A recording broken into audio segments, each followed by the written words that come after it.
24वां अध्याय। पिपलाद चरित्र। नंदीश्वर बोले, हे महामुने, एक बार देवताओं और असुर राज वृत्रासुर में बड़ा भयानक युद्ध हुआ। वृत्रासुर ने सभी देवताओं को युद्ध में हरा दिया। तब सब देवता अपने प्राणों की रक्षा हेतु ब्रह्मा जी की शरण में गए।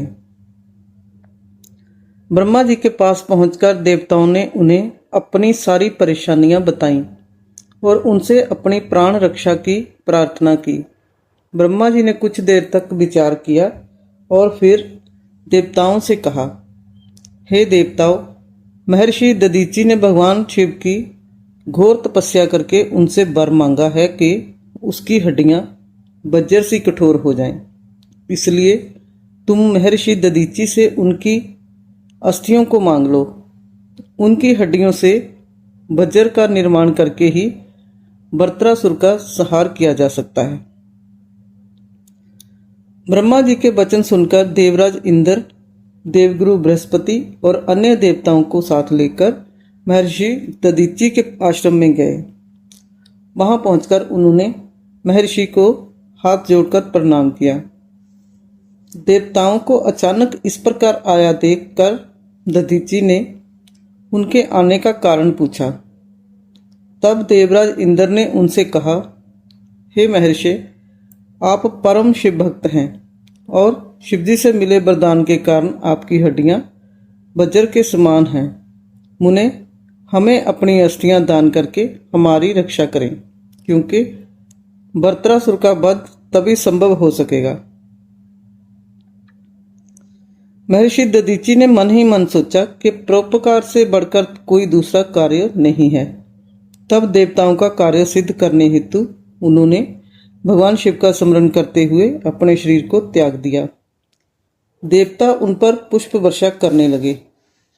जब इंद्र को ज्ञात हुआ कि महर्षि ने अपने प्राणों को त्याग दिया है, तो उन्होंने कामधेनु द्वारा महर्षि दधीचि की सब अस्थियां निकाल लीं और वे अस्थियां तक्षटा को देकर उससे वज्र का निर्माण कराने के लिए कहा।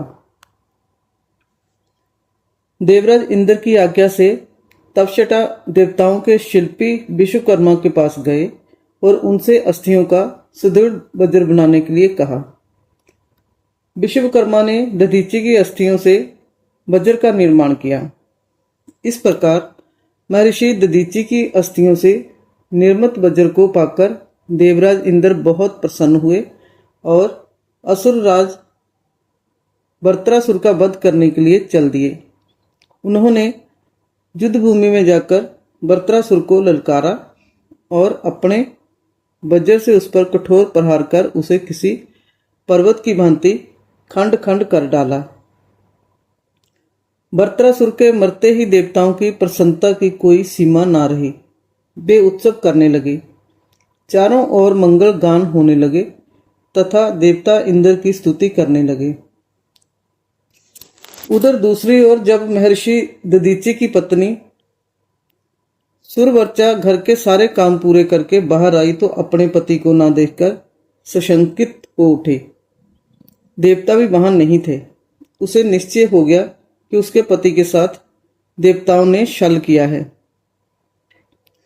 सुरवर्चा ने देवताओं को कोसते हुए पशु बनने का शाप दे दिया। अपने मृत पति के पास जाने हेतु सुरवर्चा ने जब चिता में प्रवेश चाहा, तभी आकाशवाणी हुई, हे प्रयागे, तुम ऐसा मत करो, क्योंकि तुम्हारे उदर में महर्षि का तेज विद्यमान है। शास्त्र कहते हैं कि गर्भवती स्त्री को सती नहीं होना चाहिए। आकाशवाणी सुनकर सुरवर्चा आश्चर्यचकित हो गई। उसने वहीं पड़ा हुआ एक पत्थर उठा लिया, जिससे अपना गर्भ विदीर्ण कर दिया। उसके गर्भ से एक महादिव्य शरीर वाला परम कांतिवान बालक उत्पन्न हुआ। वह भगवान शिव का ही रूप था। अपने पुत्र को पाकर देवी सुरवर्चा बहुत प्रसन्न हुई, परंतु अगले ही पल उन्हें अपने पति का वियोग सताने लगा।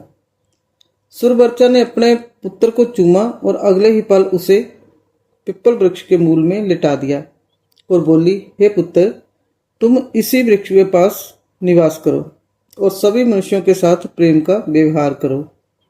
जय कहकर सुरवर्चा समाधि लेकर अपने पति के पास चली गई। तभी देवी सुरवर्चा समाधि लेकर शिवलोक पहुंची और अपने पति के साथ आनंद पूर्वक निवास करने लगी। उधर दधीचि मुनि के पुत्र को भगवान शिव का अवतार जानकर ब्रह्मा जी, श्री हरि, विष्णु, इंद्र आदि सब देवता वहां आए और उस बालक को वहां पाकर बहुत प्रसन्न हुए। ब्रह्मा जी ने उसके जात संस्कार विधि पूर्वक संपन्न कराया। उस बालक का नाम पिप्पलाद रखा।